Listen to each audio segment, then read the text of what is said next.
এই পাশটাতে কিন্তু এখানে দেখেন ইন্ডিয়ান একটা পতাকা এবং ওই পাশে বাংলাদেশি পতাকা রয়েছে।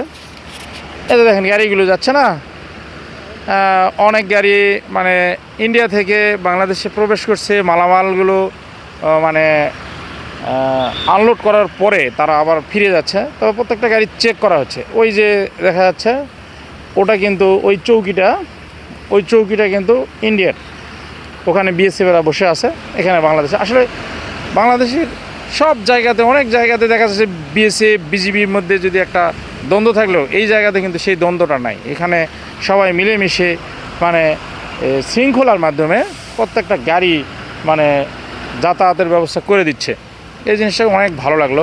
এবং এখানে একটা জিনিস কি জানেন, প্রত্যেক মঙ্গলবারে এই যে এখানে একটা গ্যালারি দেখা যাচ্ছে না, এই গ্যালারির কিন্তু একটা রহস্য হলো কি, এই গ্যালারি এটা হলো বাংলাদেশের গ্যালারি, আর ওই পাশে কিন্তু ইন্ডিয়ার একটা গ্যালারি আছে। এই দুই গ্যালারিতে বসেই এখানে প্যারেড অনুষ্ঠানের আয়োজন করা হয় প্রত্যেক শনিবার এবং মঙ্গলবার দিনে। বাংলাদেশের বিজিবি এবং ভারতের যে বিএসএফ তাদের সবারই এখানে প্যারেড আয়োজন করা হয়।